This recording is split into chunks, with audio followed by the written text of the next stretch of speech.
been in these past couple of months. We are on the road and traveling. Right now, we are currently in Amstelveen, Holland, just southeast southeast of Amsterdam in the Netherlands.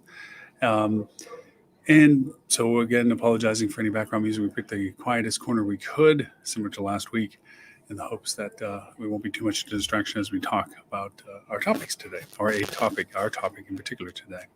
Um, as been most of the shows for the past couple of months, there's been more firsthand discussions, kind of like almost a personal vlog as to experiencing firsthand, simply as a guest consumer traveler, the changes and differences and needs and functions of what we provide as services for marketing and hospitality, and how that translates into experiences and appreciation of information, usability of information, accuracy of information, and accuracy of the marketing communication that the marketing was providing.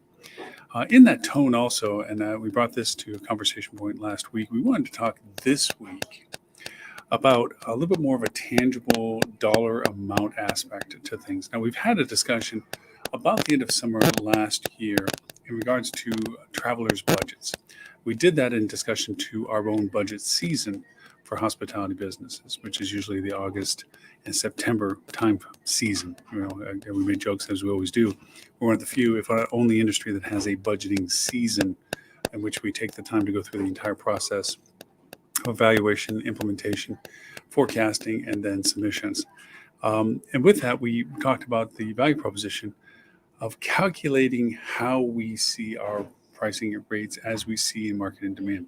Now, unfortunately, most of our budgeting, when it comes to how we determine what our rates will be and so forth, is based on revenue goals that are assigned to us by the people that have invested into the business itself, the owners of the hotel or the management company that operates it for the owners.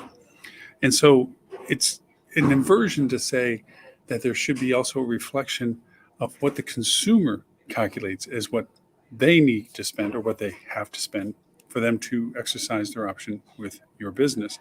Now, we're talking purely today on transient business, not corporate travelers, which the company pays for their travel expenses, so they're less sensitive to the pricing restrictions or pricing variances and so forth. They're given budgets at best, or that they qualify for, there's negotiated rates or something. We're talking about transient decision-making process. So our topic today is very granular to how to define your guest's travel budget to know what you, as a hotelier, can sell. Now, the value proposition of this is it's being guest-centric. You're really tailoring your pricing strategy and as one of the components as to what actually is the forbearance that your guest can afford to pay. Now, there are other factors I'm not excluding from our conversation. I am saying that this is an inclusion to the other discussions you have, which is revenue goals for operation, revenue goals for profitability, earning EBITDA, and so forth, cash flow, comp set saturation, demand to market. These are all things that are components of the strategy that is used to determine rate strategy, occupancy strategy. I'm saying that in addition to all of those aspects of calculation, a human component should be included. So I wanted to have our discussion today to talk a little bit about the actual components associated with the traveler and their selection process related to what we're asking for rates in relationship to our inventory. Now, we have to play some groundwork as to the normal functionality as to how revenue management is used to calculate the means and methods of rate and rate strategies. You have a fixed amount of inventory that your product actually has that has a percentage in comparison to the entire market. That's your entire market's inventory. Then you have your segmentation as to where you are represented on your tier of inventory. Are you a mid-tier property, an upper-tier property, luxury, mid-tier, okay, full flag, lower tier limited services? Are you eclectic? Is there a size limitation to you, a limitation of inventory, type of inventory, length of stay inventory? All of these have a designation as to why you are doing the business that you're doing as what you are. What is your name? Where's your location? All these have variances as to the value of what you can charge for rate. Obviously, if you're in a high demand area, you have large amenities, you have a variety of inventory, and you have those combinations in quality of product, maybe a brand flag that can warrant a certain rate tiering, then those are all major contribution factors to it. You also have demographic designation. How do you see who is coming into your hotel? We know that there's seasonal changes, event-driven changes, demographic changes, but the point that we make with marketing a lot of times is you can't advertise to family travelers and corporate travelers and urban travelers and think that they're not going to clash if you're trying to have them come all in the same day. Uh, Families don't want to be around people that aren't around families. People that don't want to be around families don't want to be around families, so forth and so on. So your demographic, your persona, so what your business is chasing after, has a huge part to play in this conversation that we're going to talk about today. To break things down from the consumer perspective, there are 4 components to every travel program for transient travel. You have the cost of transportation, whatever the modality is, flights, driving, train, whatever. You have the cost of accommodation, our focal point. You have the cost of entertainment, which is the things that you do while you're there, obviously. Passes to the museum or concert tickets or venues or theme parks or whatever. And then you have your transportation costs. Now, out of these 4 components, they're worked into a single budget from the transient perspective. And to give you an idea of what that budget is, you from general statistics, industry averages, and what have you, is that about 10% of anybody's gross income as a family is portioned to travel for the family. Of that, most families, and I'm speaking domestic U.S., have 2 travel incursions per year that are noteworthy. There might be small weekend jaunts or hops. There might be one day, how to get far in one tank and come back kind of thing. And that deviates from all the components we just talked about, the 4 components associated with transient travel. But primarily, there are 2 focal vacations for transient travelers. And they're not exactly split even. There is holiday travel, and then there is large family travel or component travel. Holiday travel tends to be just that. You're looking at, based on religious and preferences and so forth, usually around Christmas and or around Mother's Day and or around things like that are holiday based. Then the second component, travel, is the larger of the portions of budgets allocated, and that is the duration travel, the longer travel. So you basically have a 2/3, 1/3 split between these 2. So now we go to the demographic discussion, the persona discussion of people coming into your hotel. Based on what your product is and the demographic people that it draws, and the purpose of their travel for transient business or transient travel, you have an anticipated income. There is a range of income that people can perceive based on their demographics. If they're a family with 2 children, ages 3 to 5 or 5 to 7 or 7 to 9, 9 to 13, whatever, 9 to 11, 11 to 13. They also follow different age groupings. And not everybody fits into these molds. These are statistical averages as to about these age group has about these age children, so forth and so on. There's always variance, but that's usually the case.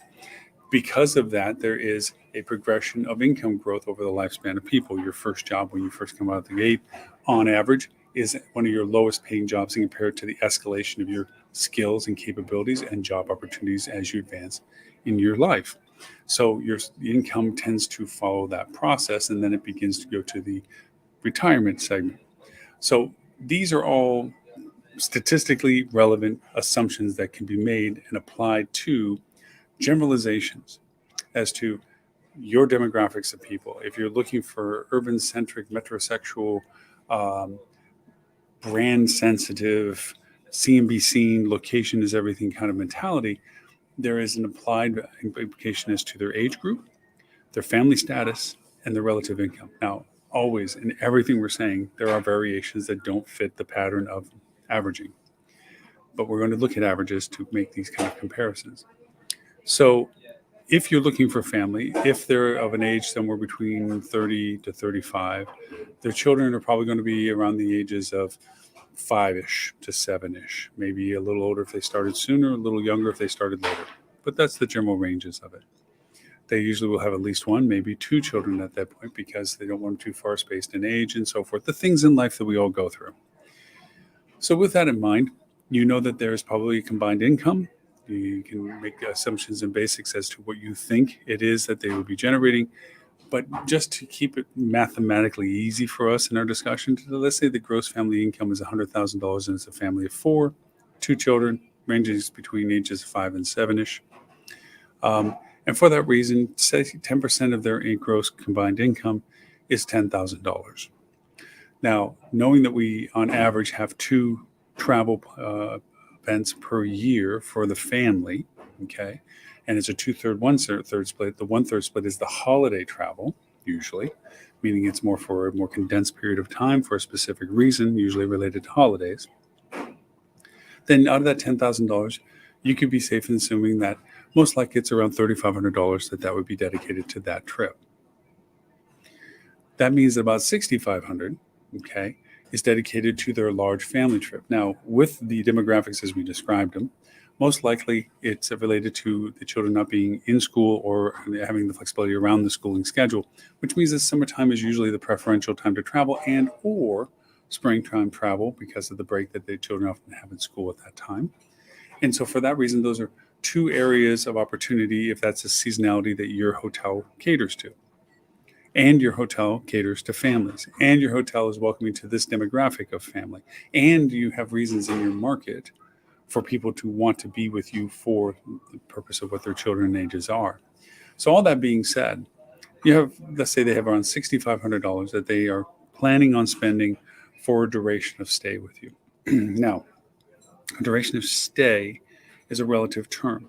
Obviously, if you're a hotel and based on your ADR, there's a max amount of days that they can stay. Obviously, they're looking at the opportunity based on their work schedules, their ability to take time away for vacation from their work. That usually people are in full swing of their career working at that time. So taking a week off or taking a 2-week vacation are really the functional forms of those, okay? Now, breaking it down into the reality of their travel, if it's a drive market, we've talked about drive markets before, they're in basically 3 categories of range. Something easy to get to in a half a day, something to get to by the end of the day, and something that's going to take more than a day to get to them. That's usually broken down into about 200 miles, 350 miles, and then anything beyond 500 miles or beyond 350 miles up to 500 miles is the third option. Because after 500 miles, the option of flying seems more reasonable, except for maybe the cost factor, to get there to optimize the time that they have.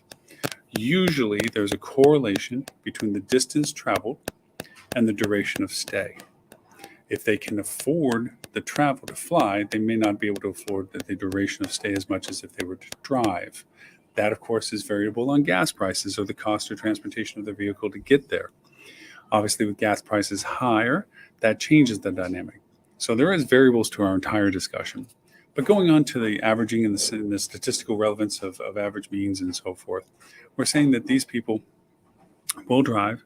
They'll drive for a full day to get to you by the end of the day. So we're looking at about 350 miles. That's a big circle around your property. And you can verify your feeder markets from historical business and or successful traffic analytics of your website as to where people are at searching on your site or looking for your site, or what people historically have come from to get to your destination for what reasons they want to come. And so you can verify that. So let's just make the assumption in our conversation today that you have a drive market family ranging between 30 and 35 years old with 2 children, as I said, between 5 and 7, with a average family income, gross family income of around $100,000, with a $10,000 annual travel budget, 2/3 of which is for their long duration stay, $6,500. Now, taking that $6,500 for the family of 4, you have 4 aspects, as we mentioned, to it. You have the transportation cost to get there. We've already made the assumption it's travel or driving, a whole day travel. Then you have the cost associated with accommodations, us. Then you have the cost of the entertainment that they'll be doing when they're in your market, what they're going to be doing, the amenities are going, if they're renting beach things or going to amusement parks or whatever it is, the cost of doing the things there. Then you have meals. The thing that of what they have to do while they're there, and what you include, what they pay for you to have or whatever, and all the things associated with having meals. So if your ADR is $200 and they have $6,500 to spend, we're going to park that for just a second. Let's figure that their length of stay is going to be willfully 5 days. Okay, if you're a $200 ADR, just rounding it out without the taxes and the potential resort fees or whatever, which you should be doing in there, their max, but for them to stay 5 days with you, okay, is $1,000 for accommodations. That's out of that $6,500 they anticipate paying for. Then you got to figure, okay, that's a ballpark. Now, gas. If gas is $3.50 a gallon, okay, and they are going 350 miles, and they're getting 25 miles to the gallon. So that's 4, that's 8, that's 12, that's 15 gallons of gas times $3.50. That's 35. Let's say $50 worth of gas one way. That's just to get to you. You have meals, which averages about, for every person, including children, just as a general average, about $25 per person per day. So just getting there in a day, they're going to probably notch out about $100 worth of the food and about $50 worth of gas, $150 there to get to you. Now, if they're planning on staying with you 5 days, there's another $1,000. So that's $1,150 of their total spend. If they're going to amusement parks and getting things, the average cost per person is around $50 a day. So 50 times 5, okay, $250 per person. That's $1,000 there. So now we've spent $2,150 between first day meals,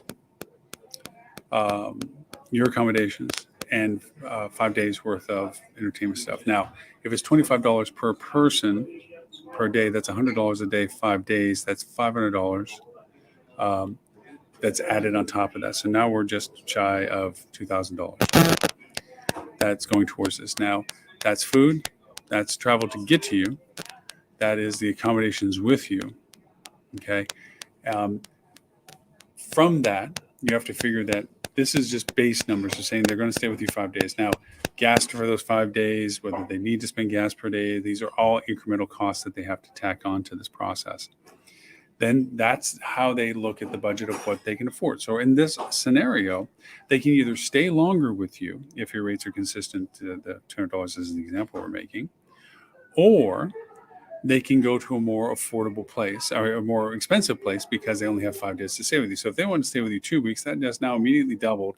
And we're 2/3 into the amount that this one trip would be costing for them, just by doubling what we calculated for the first week, adding in a whole another week to it, just doubling it. Okay.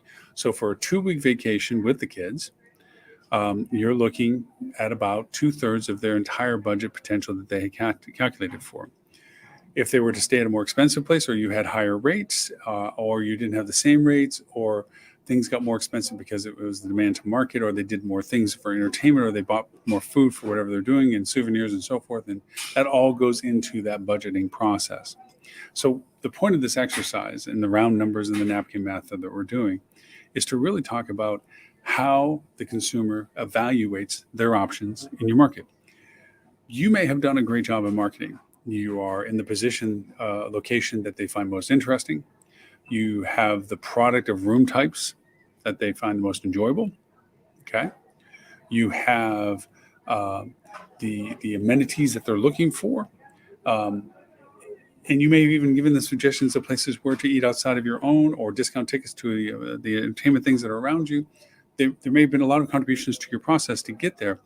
But as they evaluate how they are going to spend their money, they have to make it work budgetarily. So in the simple example that we just talked through with the kids and the demographics that we just talked about, you change that to teenagers or preteens. They don't want to be in the same room with their parents. So now you're doubling the accommodations cost with the same numbers we're talking about per week, per day, because you get 2 rooms. The food cost stays the same, but the entertainment costs would go up, because it'd be more variations of things to do and more things they wanted to do separately, more of their own things that they would want to do. So the cost of the entertainment of the older children goes up as well. Transportation will remain about the same. Now, obviously, you change the scenario a little bit, and instead of them driving to you, they're flying to you. And the average cost has gone up for airline tickets this year for 2023, over 30% overall compared to the same time last year.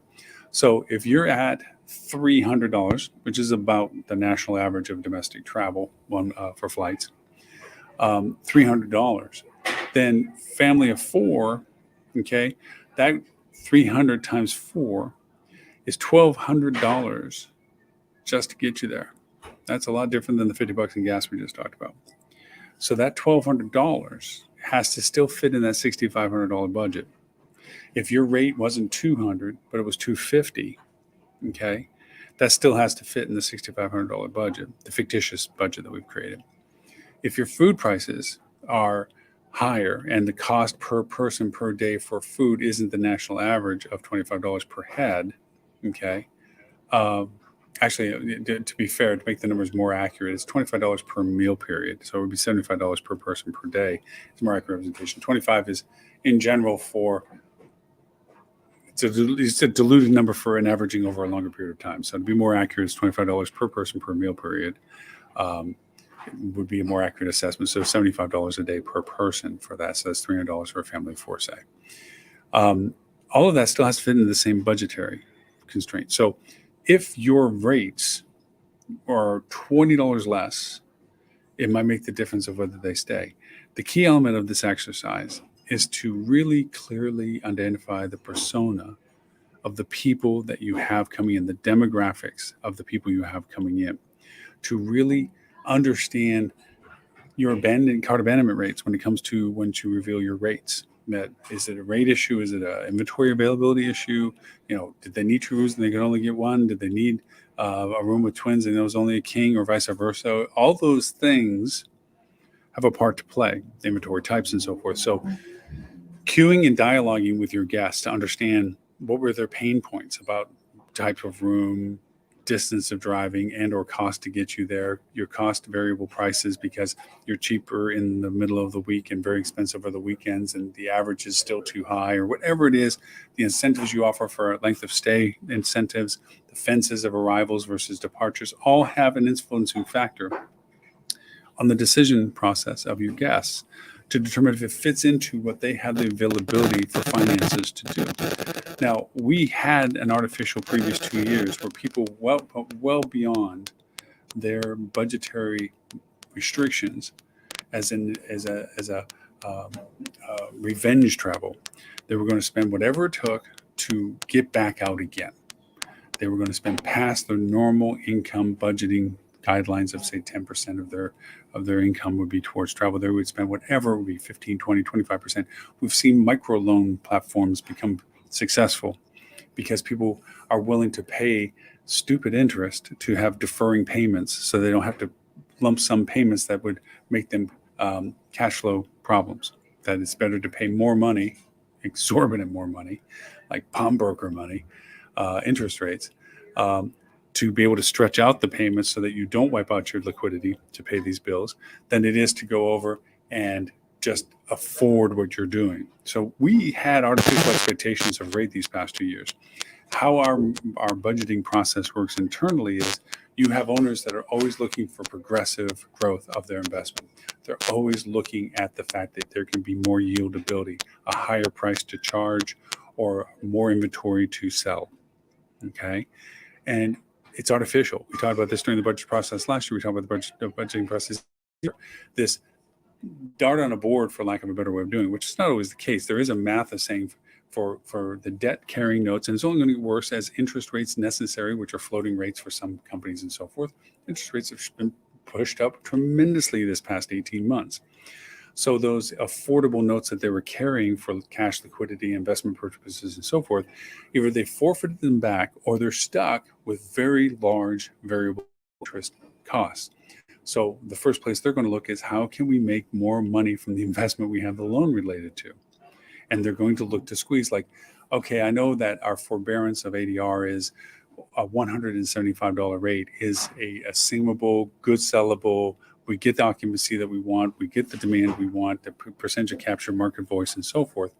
I need $200 a night. And what they don't realize is to gain that extra $25, the volume of demand that disappeared because of that cost them more than the few dollars that they made by raising the rates for the rooms they did sell. I don't see a lot of good managers, revenue managers, calculating lost revenue potential. I don't see them that. What they do see is they want their job preservation to remain intact. And so they highlight the positiveness of the higher rates. Well, because the rates our occupancy is down compared to last year, but we sold at the $20 higher rate. But in that conversation, they didn't share that the revenue variation actually went down. We sold fewer rooms, higher rates, but the higher rates didn't compensate for the fewer rooms sold. So we didn't hit the revenue KPI bill. And yes, it's a delicate balance to play, because the more occupancy you get, if you keep your rates lower, the more wear and tear and requirement for investment in FF&E and capital expenses continue to grow. And usually that money is a leveraged amount of money. It's a loaned money, which has interest rates associated with it. So you wear the property down by maintaining occupancy, by keeping your rates comfortable for your demographics and your guests. But by the same token, you deteriorate the quality of product from higher usage, which basically creates the need to go over and have additional capital investment to recondition the property back up. That money is never really money out of the pocket of the owner. That's a leveraged loan amount that has its own interest related to it, that they take out because owners don't spend their own money. They leverage their money to borrow other money. That's how this all business works. Somebody doesn't sit down and write a $15 million check for a hotel outright. Okay. They take the loan. They have the credit line that's available from a bank, and the bank takes the note to go over and give you the loan to pay for that. And it's based on your collateral to ensure and secure the loan, in addition to the asset that they're giving the loan for.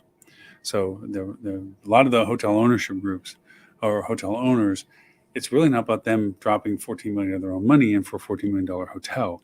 They're guaranteeing, along with the bank, the willingness that they're willing to accept the debit risk with the bank by securing it at a certain percentage of cash, 10, 15, 20%, 30% of the total value that they do put towards it.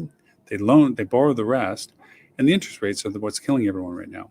So this downward pressure from above to go over and create higher rates in blindness to what the consumer has as their internal budgeting capability for their spends is counterproductive. And yet it does have pitfalls. Again, if you are sensitive to your guests and maintain your rates correctly, then you have the wear and tear on the property that requires additional loaning and funding.